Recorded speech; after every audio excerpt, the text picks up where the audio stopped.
د انډیا اور پاکستان جنگ شروع کېدو والا د انډیا باقاعده د جنگ تیاری هم شروع کړې ده. جنگ په څه خبره باندې شروع کېدو والا د شروع کیږي که نه شروع کیږي د پاکستان آرمی رد عمل څه دی مکمل تفصیلی در سره شریکوم. په مقبوضه کشمیر کې یو واقعیه شوې ده چې د هغې واقعي الزام د انډیا حکومت په پاکستان باندې لګوي. مقبوضه کشمیر د کشمیر هغه حصه ده کومه چې انډیا نیولې ده جی کومه چې انډیا قبضه کړې ده هغې له مقبوضه کشمیر ویلی شي. هغه مقبوضه کشمیر کې یو 2 ورځې مخکې اټیک شو چې د هغه اټیک الزام د انډیا حکومت په پاکستان باندې لګول چې دا پاکستان حکومت کړی دی په پاکستان باندې باقاعده الزام لګول دی او اوس د جنگ اعلان هم کړی دی.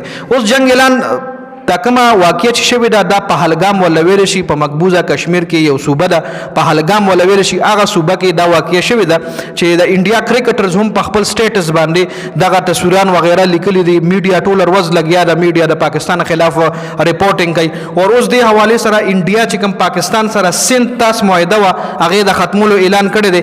انډیا کې موجود چې څومره هم پاکستانیانو سفارتخانه کې چې موجود یا دفاعي څومره هم ایڈوایزرز هغه لې 48 غنټې ورکړي چې 48 غنټو کې تاسو دلته ټول سیستم ختموي او تاسو د انډیا نه وځي. بل پاکستانیانو ته ویزا او واګا بارډر چې کوم دی دغه بندولو اعلان هم انډیا کړی دی.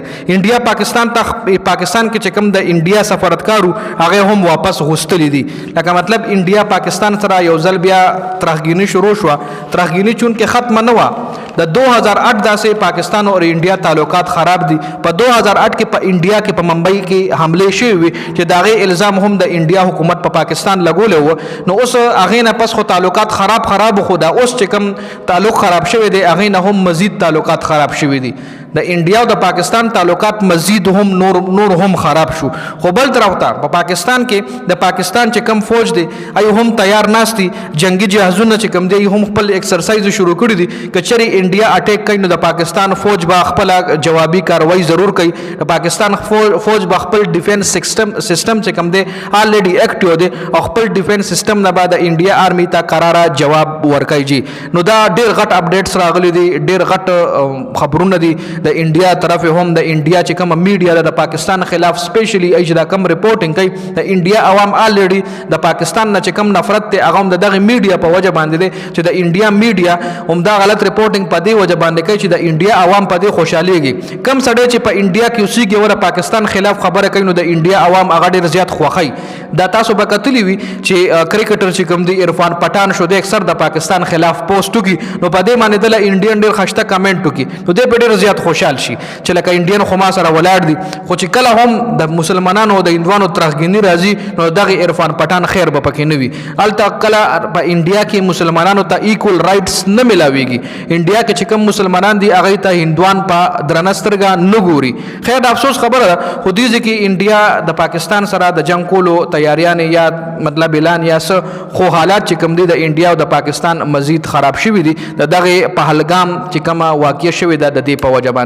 خو کچره ګوره دې چې انډیا چې کوم دی په خپل ډیفنس یو سیستم باندې کوېسچن وچتای لکه تاسو ګوره مقبوضه کشمیر تاسو قبضه کړی دی کنه لیټ سپوز خبره ده تاسو قبضه کړی دی خامخا تاسو آرمی به دغلته پرته تاسو فوج به دغلته پرته د تاسو چې کوم ایجنسیان دي لکه تاسو چې کوم د ایجنسیان سون د را والا را ایجنسی چې کوم د خامخا تکي وي نو دا خو داسې سوچ چې تاسو د ایجنسیان ډېر کمزوري دي زمونږ پاکستانیان درځي یا د موږ د پاکستان حکومت یا د موږ پاکستان پولیس یا آرمی درځي نو دا خو د تاسو هغه ایجنسیان چې کوم دي انتهایی کمزوري دي چې تاسو دغلته اکټیو ناسي او زمونږ دومره سترانګ پاور دی دومره طاقتور یو مونږ چې تاسو هغه یو کسان ناس یو موږ درځو په تاسو باندې دغه کوو دا خو تاسو په خپل دغه باندې ډیفنس یو سیستم باندې په خپل ایجنسی باندې په خپل پولیسیانو باندې په خپل آرمی باندې کوېسچن ریس کوي. خو خیر په دې ډیټیل سره خبره نه کوو دا اپډیټس تاسو سره په دې ویډیو کې شریک کړل. د ویډیو کتلو زیاته مننه. والسلام.